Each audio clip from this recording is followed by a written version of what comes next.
అందరికీ నమస్తే అండి. గజ్వేల్ పట్టణానికి వచ్చాను. మీ అందరికీ తెలిసిందే, గజ్వేల్ పట్టణం మన తెలంగాణ రాష్ట్రాన్ని 10 సంవత్సరాలుగా పరిపాలించిన గౌరవనీయులైన కె చంద్రశేఖరరావు గారి నియోజకవర్గం. 10 సంవత్సరాలు ముఖ్యమంత్రిగా పనిచేసిన మన కేసీఆర్ గారి నియోజకవర్గాన్ని, గజ్వేల్ పట్టణాన్ని ఇప్పుడు మీకు చూపించే ప్రయత్నం చేస్తున్నాను ఈ యూట్యూబ్లో.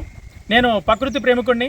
నాకు అందమైన లొకేషన్స్, అందమైన పట్టణాలు, మంచి పార్కులు, అందమైన ప్లేసులు కనిపించినప్పుడు తప్పకుండా వాటిని నా కెమెరాలో బంధించి నా అభిమానులందరితో ఈ సోషల్ మీడియాలో షేర్ చేసుకుంటూ ఉంటాను. నా అభిరుచి ప్రకారమే నేను ఈ గజ్వేల్ పట్టణాన్ని మీ అందరికీ చూపించబోతున్నాను. Thank you very much.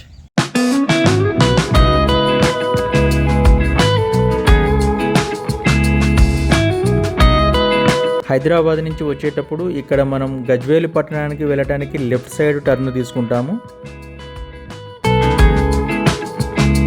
పట్టణానికి వచ్చే ప్రయాణికులకు స్వాగతం పలికేలా ఈ రింగ్ని ఇలా అందంగా తయారు చేశారు.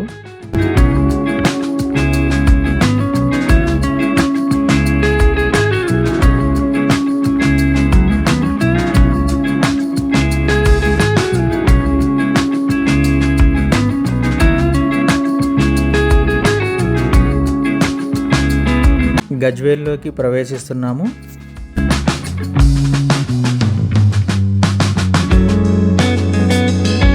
ఈ గజ్వేల్ పట్టణంలో నలుదిశల రోడ్లను చూస్తుంటే ఎంతో సుందరంగా పూల మొక్కలతో మరియు సెంట్రల్ లైటింగ్తో మనకు స్వాగతం పలుకుతూ ఉంటాయి.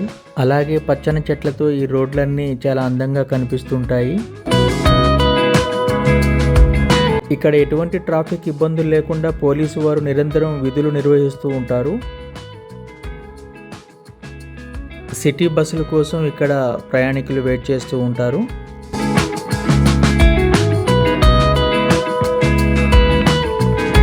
వాతావరణాన్ని పరిరక్షించుకోవడానికి చెట్ల పెంపకం ఎంత అవసరమో మనకి ఈ గజ్వేల్ పట్టణంలో చూపిస్తూ ఉంటుంది. మెయిన్ రోడ్సే కాకుండా గజ్వేల్ పట్టణం లోపల కూడా ఇలా అందంగా సీసీ రోడ్లతో అలంకరించి ఉంటాయి. పట్టణం లోపల కూడా రోడ్లకి ఇరువైపులా ఇలా అందంగా పచ్చని చెట్లను పెంచిన ఈ పట్టణ వాసులను అందరినీ కూడా అభినందించాల్సిందే. ఇది దుబాయా లేక గజ్వేల్ పట్టణమా అనే ఆశ్చర్యం కలగక తప్పదు. పూల మొక్కలతో సెంట్రల్ లైటింగ్తో మధ్యన రోడ్ల కూడలి వద్ద మహానుభావుల విగ్రహాలు స్వాగతం పలుకుతూ మైమరిపించేలా కళ్ళకు విందుగా కనిపిస్తాయి.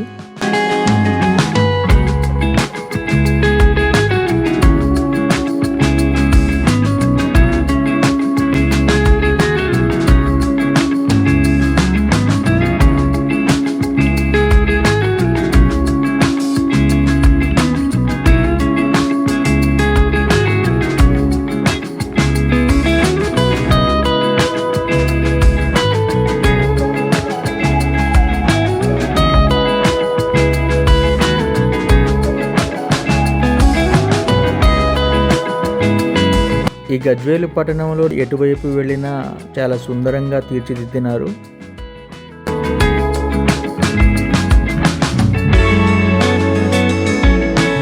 పట్టణంలో నలుమూలలా చాలా చిన్న గల్లీలలో కూడా సీసీ రోడ్లను నిర్మించారు.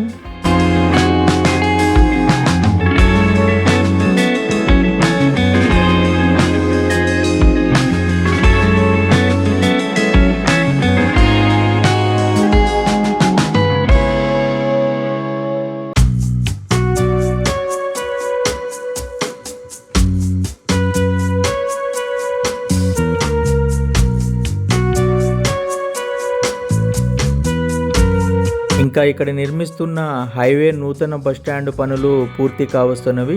ఈ బస్టాండ్ను ప్రయాణికులకు అన్ని సౌకర్యాలతో అందుబాటులో ఉండేలా చాలా సౌకర్యవంతంగా నిర్మిస్తున్నారు.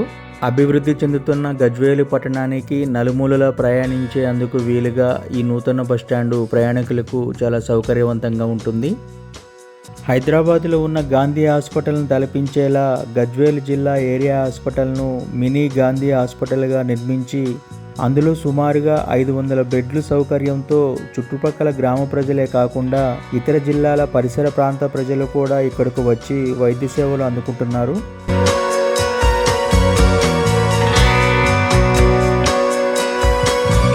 ఇందులో అత్యవసర శస్త్రచికిత్సల వైద్య సేవలే కాకుండా మాతా శిశు వైద్య సేవలు నిరంతరంగా అందించడంలో తెలంగాణ రాష్ట్రంలోనే ఈ హాస్పిటల్ ముందు వరుసలో ఉన్నది.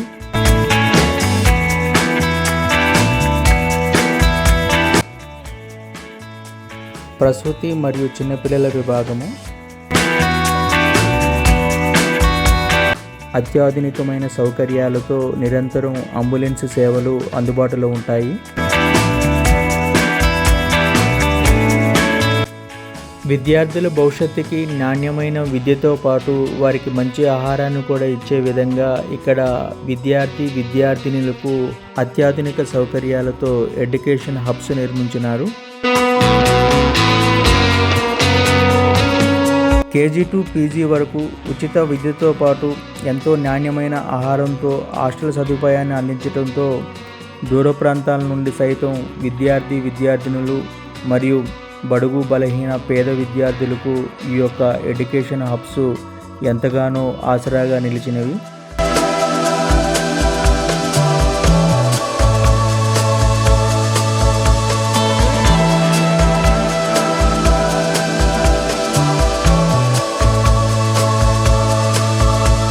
చాలా విశాలమైన ప్రదేశాల్లో విద్యార్థులకి ఎటువంటి డిస్టర్బెన్స్ లేకుండా ఈ హబ్స్ నిర్మించడం జరిగింది.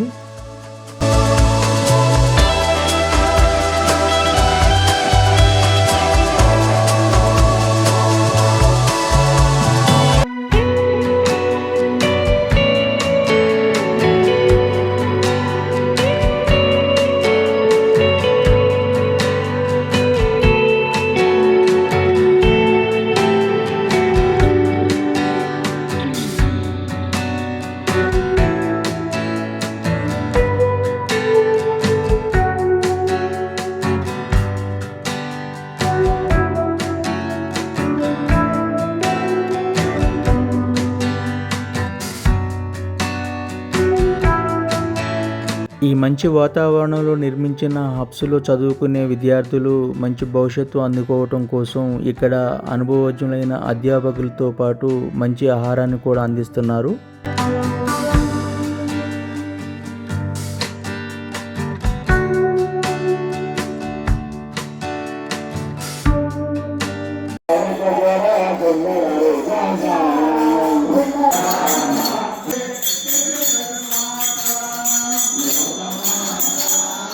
ఈ గజ్వేల్ నియోజకవర్గంలో కులమతాలకు అతీతంగా హిందూ దేవాలయాలు, ముస్లింలకు సంబంధించిన మసీదులు మరియు క్రిస్టియన్స్కు సంబంధించిన చర్చిలు ఎంతో నాణ్యంగా సుందరంగా నిర్మించడం జరిగింది.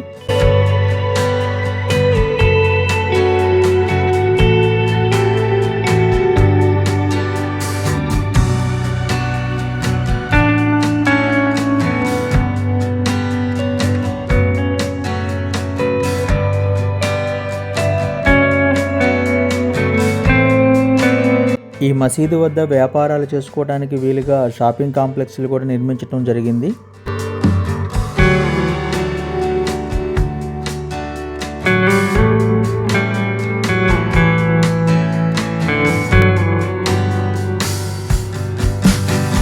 మెయిన్ రోడ్లో ఎంతో అందంగా కనిపిస్తున్న గజ్వేల్ చర్చిని ఇక్కడ మనం చూడవచ్చు.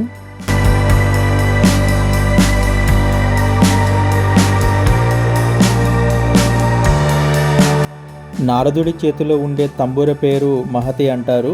ఆ పేరుతోనే ఎంతో సుందరంగా ఈ గజ్వేలు పట్టణంలో ఆడిటోరియాన్ని నిర్మించారు. ఇంకా ఈ గజ్వేలు పట్టణంలో హిందూ సోదరులకు సంబంధించిన కళ్యాణ మండపాలు, ముస్లిం సోదరులకు సంబంధించిన సాదీఖానాలు మరియు క్రిస్టియన్ సోదరులకు సంబంధించిన ఫంక్షన్ హాల్స్ నిర్మించడంతో ఇందులో ఎంతోమంది పేదల పెళ్లిళ్ళు జరుగుతున్నవి. ఇంకా గజ్వేలు పట్టణవాసులకు అన్ని సౌకర్యాలు ఉన్న షాపింగ్ మాల్స్, అలాగే 24 గంటలు పనిచేసే అత్యవసర సూపర్ స్పెషాలిటీ హాస్పిటల్స్ కూడా అందుబాటులో ఉన్నవి. సిటీలో రోడ్లన్నిటి మీద కూడా అధికారుల ప్రత్యేక శ్రద్ధతో ఇలా ఎప్పుడూ పరిశుభ్రంగా ఉంచుతూ ఉంటారు. అన్ని సౌకర్యాలు అందుబాటులో ఉండేలా ఈ పట్టణాన్ని చాలా అందంగా తీర్చిదిద్దినారు. ఇక్కడ చిరు వ్యాపారస్తులు వారి యొక్క వ్యాపారాలను కొనసాగిస్తూ ఉంటారు.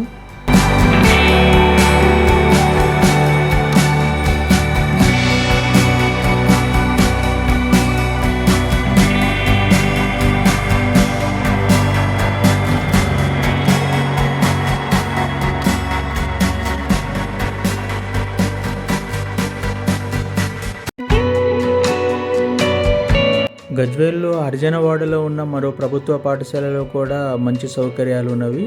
ఇక్కడ విశాలమైన ప్లే గ్రౌండ్తో పాటు పచ్చదనాన్ని చూపించే విధంగా చెట్లను పెంచడం జరిగింది. అలాగే పిల్లలు శారీరక వ్యాయామం కోసం జిమ్ను కూడా ఏర్పాటు చేశారు.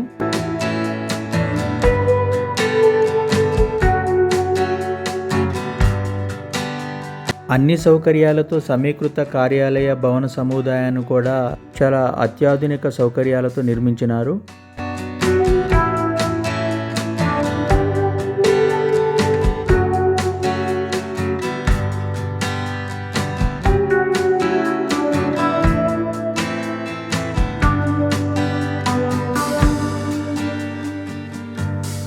ఆసియా ఖండంలోనే మొదటి స్థానం సంపాదించుకున్నటువంటి integrated veg and non veg మార్కెట్ను ఈ పట్టణం నడిబొడ్డున ఎంతో విశాలంగా నిర్మించటం జరిగింది. ఇప్పుడు మీరు చూడబోయే ఈ మార్కెట్ ఎంతో విశాలమైన ప్రదేశంలో అన్ని సౌకర్యాలు ఉండే విధంగా రైతుల కోసం నిర్మించటం జరిగింది. దీనిని గజ్వేలు చుట్టుపక్కల రైతులు అందరూ కూడా వారి వ్యాపారాలతో నిత్యం వినియోగించుకుంటూ ఉంటారు. ఇంకా ఈ మార్కెట్లో మన దేశానికి వెన్నుముకైన రైతు చిత్రపటాన్ని చూపించే విధంగా ఇలా అందంగా శిల్పాలను ఏర్పాటు చేసినారు.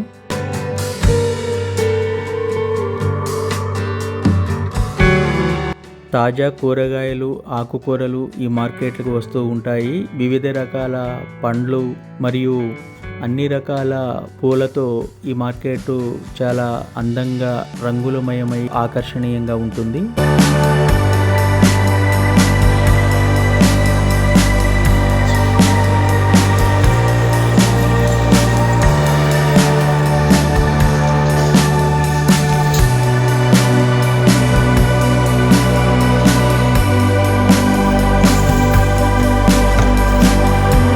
ఇంకా ఎప్పటికప్పుడు ఈ మార్కెట్ను పరిశుభ్రంగా ఉండేలా ఏర్పాట్లు చేశారు.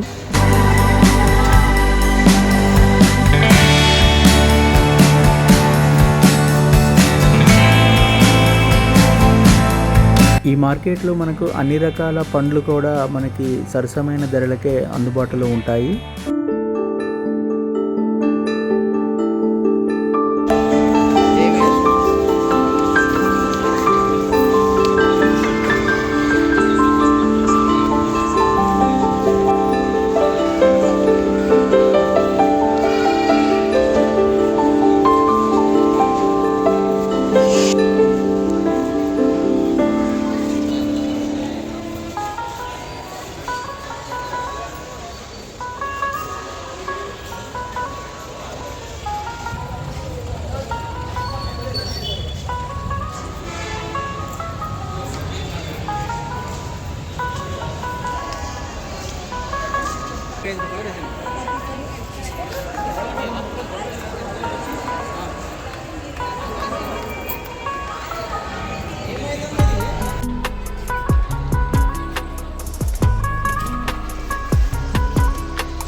ఈ విభాగంలో చికెన్, మటన్ మరియు ఫిష్ లభించును.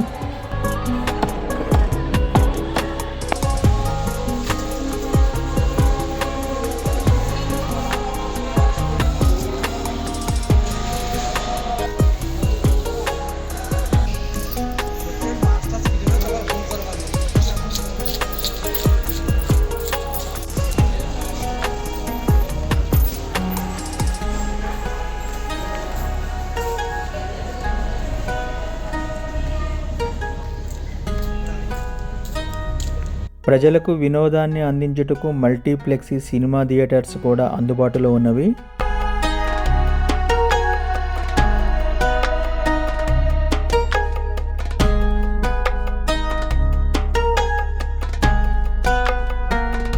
గజ్వేలు పట్టణాన్ని ఇంత పరిశుభ్రంగా ఉంచడంలో ఎంతో కృషి చేస్తున్న ఈ మున్సిపల్ అధికారుల కార్యాలయాన్ని కూడా అత్యాధునిక సదుపాయాలతో ఎంతో అందంగా నిర్మించినారు.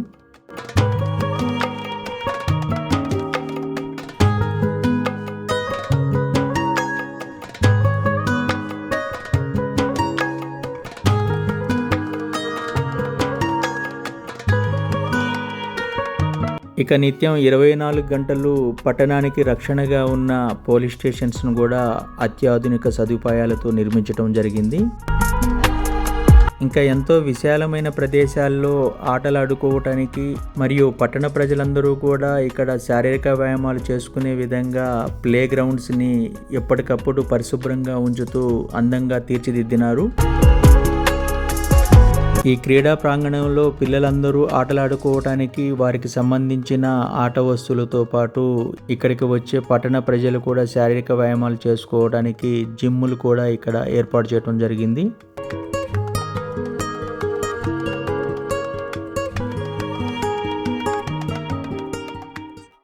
ఇంకా రోజువారీ మన జీవితంలో రోజుకి 1 గంట సేపు అయినా ఆహ్లాదకరంగా గడపటానికి పార్కులు చాలా ఉపయోగపడతాయి. అటువంటి అందమైన పార్క్ని మీకు ఇప్పుడు పరిచయం చేయబోతున్నాను. ఇప్పుడు మీకు ఇక్కడ కనిపించే చెరువుని పాండవుల చెరువు అంటారు. మహాభారత యుద్ధం నడిచే సమయంలో పాండవులు వనవాస సమయంలో ఈ చెరువులోనే స్నానాలు చేసేవారని చెబుతూ ఉంటారు. అందుకే ఈ చెరువుని పాండవుల చెరువు అంటారు. దీనిని సుందరంగా నిర్మించి ఉదయం సాయంత్రం ఎంతో ఆహ్లాదకరమైన వాతావరణాన్ని ఇక్కడికి వచ్చేవారు ఆస్వాదించే విధంగా ఈ చెరువుని తయారు చేశారు. బోటింగ్తో పాటు చిన్నపిల్లల ఆట వస్తువులు కూడా ఈ చెరువు కట్టపై అమర్చటం జరిగింది. పట్టణవాసులు చాలామంది ఉదయం సాయంత్రం వేళలో ఇక్కడికి వచ్చి విశ్రాంతి పొందుతూ వారి పిల్లలతో ఆనందంగా గడుపుతుంటారు.